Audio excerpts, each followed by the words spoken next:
Bonsoir Isabelle. Bonsoir Xavier. Donc ce groupe c'est Tahiti 80 qui vient de sortir un tout nouvel album et qui sera ce week-end à Paris. Oui, alors Tahiti 80, c'est un nom de groupe un peu étonnant, n'est-ce pas?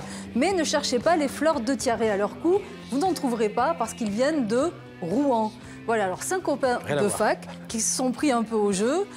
Près de 20 ans plus tard, un 6e album dans les bacs, Ballroom, et il a été produit aux États-Unis. Et ils ont l'honneur, comme je le disais, d'un festival parisien ce week-end. Oui, voilà. Alors ça nous donne, et ça leur donne l'occasion d'être un peu plus connus en France, parce qu'en fait, ils sont très prisés au Japon. Les Japonais les adorent. Nous, on les méconnaît un petit peu. Et ça se passe donc au Traversées du Marais. C'est une semaine pour découvrir des artistes de tout genre, du rock au lyrique et des lieux méconnus du Marais. Alors on va partir, après le Marais, on va partir à Bruxelles pour faire un peu de prospective avec une exposition passionnante. Oui, alors 2050, une brève histoire de l'avenir, inspirée du livre éponyme de Jacques Attali, je crois que vous le connaissez. Ouais. Un titre pour rappeler une autre épopée, une brève histoire du temps de Stephen Hawking. De quoi s'agit-il en quelques mots? Alors en quelques mots, mais vraiment en quelques mots, hein.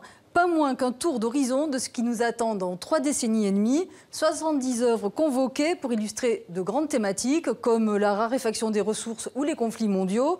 L'exposition ouvre aujourd'hui le 11 septembre et ça n'est évidemment pas un hasard. C'est la date de la déflagration qui a plongé l'Occident dans l'ère du terrorisme de masse. Donc je vous laisse découvrir l'exposition.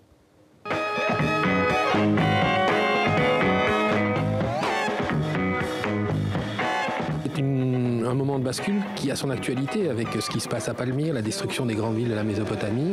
C'est le point d'articulation, le début d'une nouvelle histoire et c'est celle que nous allons explorer dans l'exposition.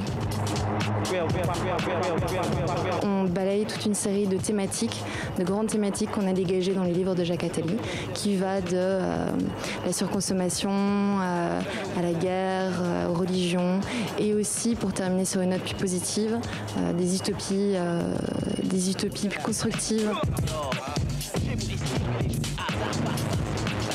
L'exposition qui reprend les thèmes de mon livre « Une brève histoire de l'avenir » raconte comme une histoire les 35 prochaines années en racontant les différentes étapes que nous pourrons traverser.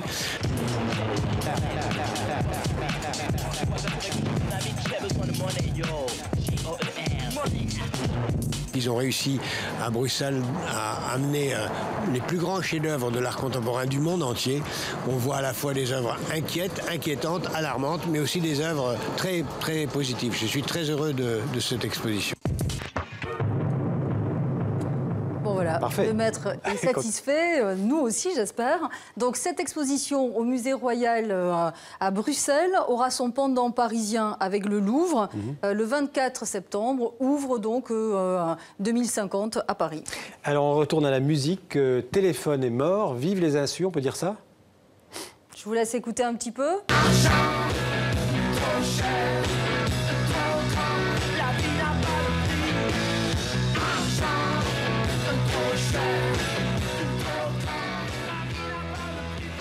Voilà, ça c'était Téléphone. Donc les insus comme quoi, Xavier, je vous le demande, peut-être comme les insupportables, parce que ces stars des années 90 reviennent, mais en trône, s'il vous plaît.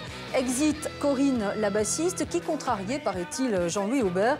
On vous en parlait déjà hier dans le 64 minutes, parce qu'ils sont ce soir en concert dans une petite salle parisienne, le Point éphémère.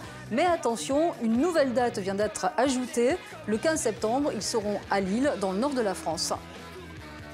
Voilà, alors une exposition pour finir, je pense. Oui, alors rapidement, clap de fin ce week-end pour Visa pour l'image, donc c'est à Perpignan.